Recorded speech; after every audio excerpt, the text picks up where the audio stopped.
The Biden crime family whistleblower is now speaking. He's identified himself as Gary Shapley, and we've been following his work for some time. He came to the public and said, I've got information about the Bidens that the IRS and the Department of Justice have been covering up. They've been so-called investigating Joe Biden and Hunter Biden, but nothing is moving forward. And how does he know that? Well, he's somebody who's a pretty high-ranking person, been at the IRS for a very long time, and was assigned to this detail investigating the president's son until he started to speak out. And then what happened? They removed him, which is in violation of the laws against retaliation against whistleblowers. And so we have some clips now from him because he is speaking. This was all intended to be done secretively to protect him, to protect his identity, to protect his family, to protect against other further retaliations. But now there is no choice because the DOJ and the IRS are not budging. First, let's get some background on exactly what has been happening here. This comes over from the Epoch Times, and the Epoch Times have the details on exactly what's happening here.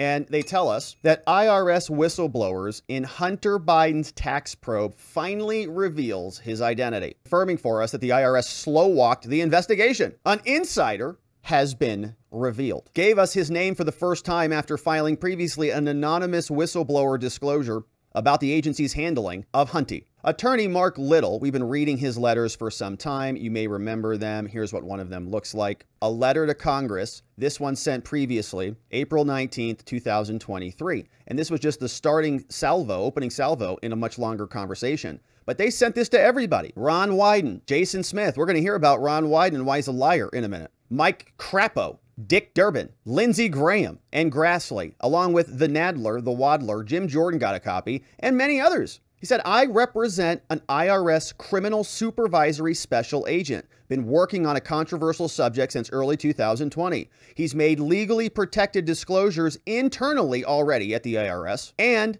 those disclosures are contradicting sworn testimony by a senior political appointee. Who was that we suspected? Merrick Garland. So he comes forward. He tells all of this to Congress. My client would like to share these with you since I gave them to the IRS and the DOJ, and they threw them in the shredder because they don't want to talk about it. So out of an abundance of caution regarding privacy laws, my client hasn't even given me the information. But now Congress apparently is not doing anything about it. So this guy had to come forward. In an interview with CBS that we'll watch a couple of clips from, the IRS whistleblower revealed himself to be Gary Shapley, a 14-year veteran of the agency. Identified himself as the agent, told CBS he was assigned to the investigation January of 2020. Couldn't identify the subject of the specifics because of secrecy laws around taxes. Now, nobody has directly named Hunter as the subject here, but others have come up with reports that name the president's son. And in December of 2020, Hunty did confirm that the U.S. Attorney's Office was investigating his taxes. So we do have some corroboration even from Hunter and his lawyers as well. He said at the time, I take this matter very seriously. So is that the same investigation that Gary Shapley was investigating? And if so, why was Gary Shapley removed? We'll take a look at some of these clips and see what he said on CBS. This is Gary Shapley discussing the Biden crime family. We turn now to a CBS News exclusive. For more than 3 years, the Department of Justice has been investigating the president's son, Hunter Biden, for possible tax crimes. Last fall, FBI sources told us they had sufficient evidence to bring charges. Why didn't CBS's they? Jim Axelrod spoke to the IRS agent who is blowing the whistle on what he says was preferential treatment in his first public interview. When I took control of this particular investigation, I immediately saw it, was way outside the norm of what I've experienced in the past. Gary Shapley is a supervisory special agent for the IRS, where he's worked for 14 years. In January 2020, he was assigned to what he calls a high-profile investigation. Who's the subject of the investigation? I can't confirm or deny that It's the Hunter. subject to this investigation. Why not? Because, part of the tax secrecy laws don't allow it. Shapley can't say it, but CBS News has learned the investigation was the probe of Hunter Biden by the Trump-appointed U.S. attorney in Delaware. Senior Biden administration officials have vowed to let it run its course without interference. It's not restricted in his investigation in any way. But CBS News has obtained this letter Shapley's lawyers sent to Congress Monday, alleging irregularities in DOJ's handling of the investigation. Shapley is seeking legal protections from Congress so he can share specifics of his allegations. There was multiple steps that were slow walked at the direction of the Department of Justice. Had you ever encountered that before? I have not, no. These deviations from normal process, and each and every time it seemed to always benefit the subject. Shapley says he decided to blow the whistle after a heated meeting last October with federal prosecutors. It was my red line meeting. It just got to that point where that switch was turned on, and I just couldn't silence my conscience anymore.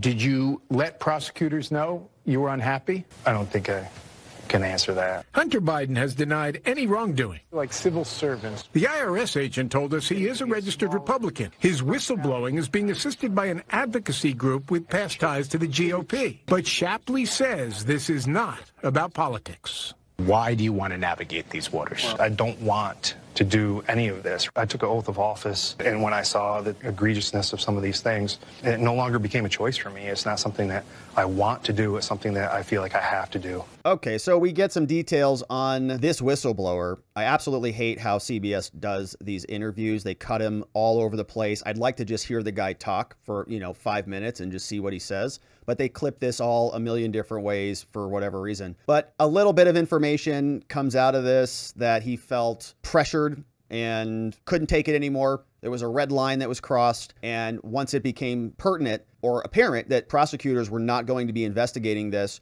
he had to go get counsel and raise his voice and now speak out. So maybe CBS will release the full conversation at some point, or they'll just, do this clipped crap and, leave that at that. But the big takeaway is the fact that he has identified himself and that he is speaking out publicly. And now we get to ask him questions. And so hopefully he is going to be talking more about this, but to the people who matter in Congress, well, of course we matter, but the people who can do something about it, who can twist the arm of the subpoenas, using subpoenas of the other agencies in the executive branch to go and investigate this. So there were a couple other clips. My client wants to come forward to Congress. He's ready to be questioned about what he knows and what he experienced under the proper legal protections.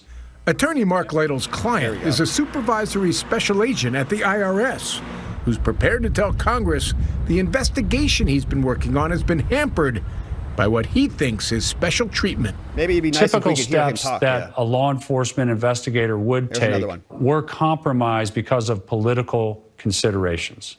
Lytle wouldn't talk in specifics, declining to identify either his client or the target of the investigation his client helped conduct. Can you identify him? I can't at this stage, Jim. But CBS News has learned the investigation the whistleblower worked on is about Hunter Biden. What we're doing is being completely cooperative. That was Biden 2 years ago, after the DOJ opened an investigation into his finances. The FBI collected what it believed was sufficient evidence to charge Biden with tax crimes, and last year sent its findings to the U.S. Attorney in Delaware. Since then, silence. Why can't your client talk to us directly at this point? There are laws that provide protection to whistleblowers, and he has to navigate that. Oh gosh, it's so trash. It's hard to even watch it. I can't even take it. But the point is, they are out now communicating about it. This is now what Jim Jordan says. He's trying to get actual answers and communicate about some of this. And so he sent this over to Merrick Garland. This is Congress of the United States, House of Representatives, Committee on the Judiciary, which is where Jim Jordan resides. Speaking from the House of Representatives over to the Honorable Merrick Garland, Attorney General, U.S. Department of Justice, says, hey, dear Attorney General Merrick Garland, the Committee on the Judiciary is conducting oversight of the Department of Justice, including serious allegations of whistleblower retaliation. Recently, the committee learned that the department requested the removal of an Internal Revenue Service criminal supervisory special agent, the guy that we just heard from, who is also a whistleblower, and his, quote, entire investigative team got the boot from a very high-profile, controversial, ongoing investigation. The timing of the department's removal of the agent and the investigative team raises serious concerns, given that the investigation was the subject of the agent's protected whistleblower disclosure. He was whistleblowing on the thing he was investigating, and so you removed him from the thing that he's investigating, which just happens to implicate your boss. The committee will not tolerate the department's retaliatory conduct against this or any other whistleblower. And for a long time, we were asking ourselves, what is Congress going to do about it? They just sit around and do nothing. But yesterday on the show, we did talk about James Comer threatening Christopher Wray with contempt of Congress, and that got the phone to ring. They've got a meeting, I think, next week, whenever they're back from their vacation. Whistleblowers play an integral part in identifying and rooting out waste, fraud, and abuse, mismanagement, and corruption within federal agencies. Federal law protects whistleblowers from retaliation. So what are we doing? The department's alleged efforts to remove an IRS whistleblower from an ongoing investigation could be a retaliatory action prohibited under United States law. You're kidding. Removing the person who's blowing the whistle on an investigation involving the executive branch isn't a conflict of interest? Accordingly, to inform our ongoing oversight, we ask that please provide the following documentation and information. All documents and communications referring or relating to the removal on or around May 15th of the criminal supervisory special agent. What did you say and why did you remove him? Jordan wants all documents and communications between or among the DOJ, the IRS, relating to the DOJ, and any investigations from May 1st, 2023 to present. And all documents about the DOJ U.S. Attorney's Office relating to the removal on May 15th of the IRS agent from the investigation. Says, please provide this information no later than June 8th. In addition, this letter serves as a formal preservation request. All of your existing records, all of your materials relating to the topics addressed in this letter should be saved. Construe this notice as an instruction to take reasonable steps to prevent the destruction, intentionally or negligently, of all documents and information about this. Congress is conducting an inquiry. All of your emails, all of your personal accounts, all of your text messages and phone messages and encryption software, we want to see it. The committee has jurisdiction over this. If you have any questions, give us a phone call. Thank you for your prompt attention to this matter. Sincerely, your friend, Jim Jordan. Judiciary Committee. Copied the Jerry Waddling Nadler. So Congress is digging in. The IRS and the DOJ are rallying the troops inside their institutions to protect their president. And the whistleblower and his attorneys are now out speaking. And so hopefully we can get some more answers on this sooner rather than later, now that we've got a face and a name, and he's putting his reputation out there behind it. He's standing behind his allegations. And so we want to know more. Now, what is Congress doing about this? This is Representative Khanna, Democrat from California, also on the Oversight Committee. You may be familiar with that committee because it also has James Comer on it. And here he is saying that that whistleblower named Gary is not cooperating with Congress. He's not going to appear in front of Congress. That the Senate wanted to see him and he declined because he's not credible or something. Well, he gets called out about that right here on TV. Reporter at the Justice Department wants to make it very clear that Shapley's attorneys have said that it is not true that he has refused to speak before the Senate. He has offered, according to his attorneys. Yeah, Ro. That's good. Maybe we're making some news here. I think that would be terrific if he speaks both. Well, where did you get the information that he refused? Yeah. Is what I had heard from people on the Hill. That's a big statement to just hear secondhand, to say that he's refused to speak before the Senate, and we're hearing from his attorneys that he's willing to and has offered. Where'd that come from, Ro? Well, if he has that posture, good for him. My understanding was that he wanted to come to the House, not the Senate. But like I said, I have no issue with the whistleblower. I would always treat a whistleblower with respect, and I'm glad he's coming. I'm glad he would also go to the Senate. But the underlying issue is that I have full confidence that David Weiss is doing a diligent and fair job in his investigation. Yeah.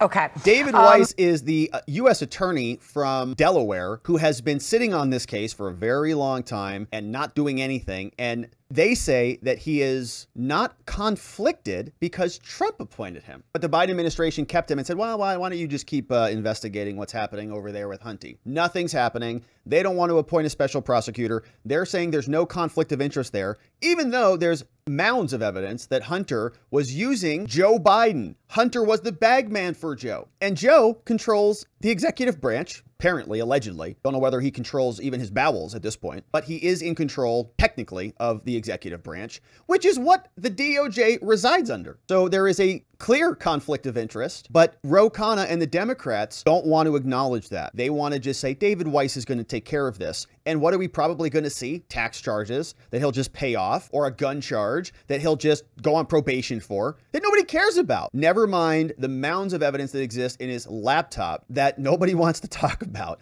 And then they come out on TV and they make these little statements like, well, he doesn't want to testify in front of the Senate. That's not true at all. Why are you saying those things? Well, it's because they've got a narrative to push. In fact, the Federalist broke this down for us. And even this senator is lying. Emails show Ron Wyden's office lied about the IRS whistleblower, quote, backing out of a Senate meeting. So maybe Ro Khanna got the lie from Ron Wyden, who is in the Senate. Emails confirm that there was no agreement. And remember, Ron Wyden also got the letter that we read at the first opening of this segment. Emails confirmed that there was no agreement between the Senate Finance Committee and the whistleblower, as Wyden's spokesman had told CNN. More, a spokesman for Ron Wyden, Democrat from Oregon, falsely claimed that the IRS whistleblower, quote, had backed out, liars, of an agreement to meet with the Senate Finance Committee. The whistleblower's lawyers reached out to the Federalist and actually talked to somebody who reports well. It's disappointing that Senator Wyden's staff is playing partisan games by releasing inaccurate information. The legal team representing the whistleblower told CBS. As emails show,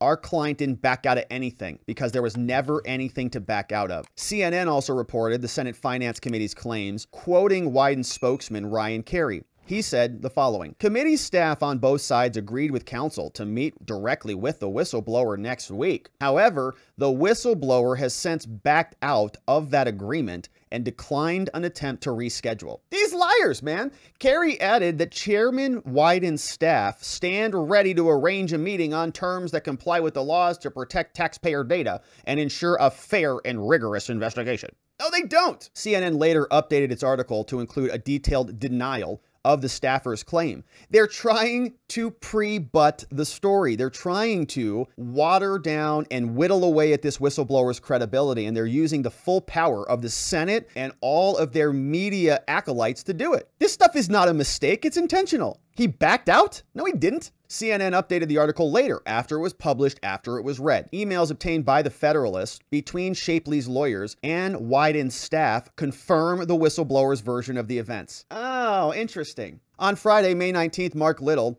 Shapley, Nixon, Peabody's lawyers arranged for a conference call between the whistleblower's legal team and Wyden's office to discuss the logistics for their clients to sit for a transcribed depo. The next email in the thread came from a Wyden staffer the day after Little and his co-counsel had dispatched their letter to the chairs, as well as others. In their May 22nd letter, the whistleblower's legal team summarized their version of what had transpired. They also noted they had informed the Senate staff that Shapley would testify before the House Ways and Means Committee today, May 26th, on Friday, and reiterated their preference for a single joint interview, or at a minimum, an interview from the previous day. Unfortunately, the Finance Committee would not commit to a date consecutive to the House interview or any accommodations for our clients. Wyden staffers, the Senate, also refused to commit to an interview the Tuesday after the long Memorial Day weekend. So they were supposed to come back maybe next week and do it. The Senate Finance Committee's political game playing prompted the whistleblowers to move forward with the House interview, which they sat for today. It was only then that Wyden's office attempted to commit an interview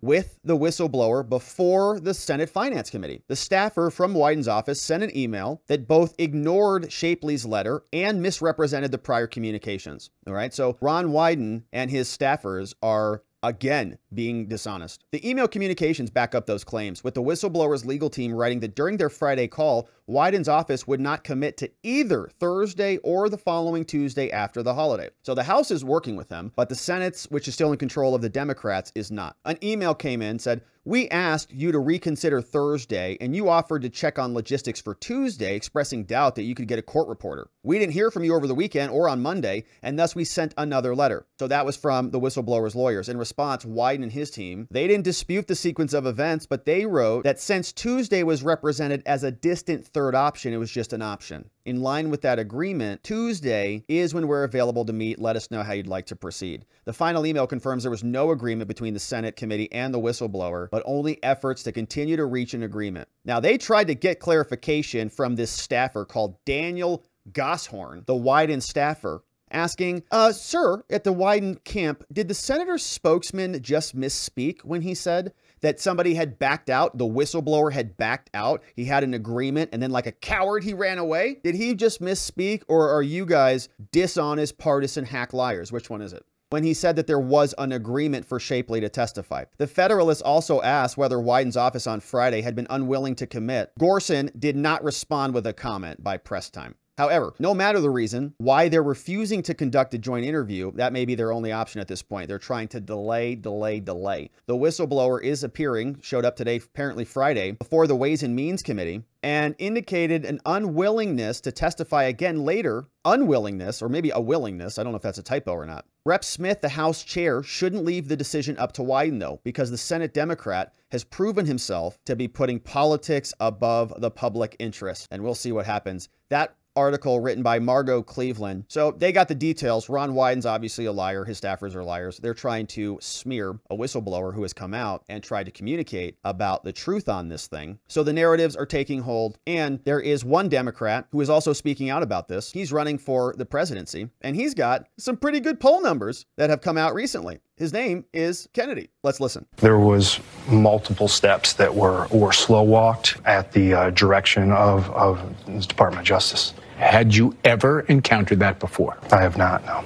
These deviations from normal process, and each and every time it seemed to always benefit the subject. So, Robert, is Biden politicizing the DOJ in this investigation to insulate his family or himself from further scrutiny or perhaps even legal action? I don't know, Laura. I mean, if what that whistleblower is saying is true, it's very, very troubling. But I think there is a larger issue here that we're seeing, which is the politicization of U.S. enforcement agencies. The IRS would be one of those, of course, if it's true there. But we saw the politicization of the CIA earlier on in this investigation, where you had 50 CIA agents, active and retired, but mainly active, high-level people who signed a letter telling the American people something that simply wasn't true in order to affect the outcome of an election. And I wanted Biden to win that election. But I am, I'm an American before I'm a Democrat, and that is just wrong. And then we saw, these FBI shenanigans during the Durham report that are outlined in the Durham report that also are very, very troubling, that we're seeing these agencies that should be sacrosanct, that should be above politics, that are not allowed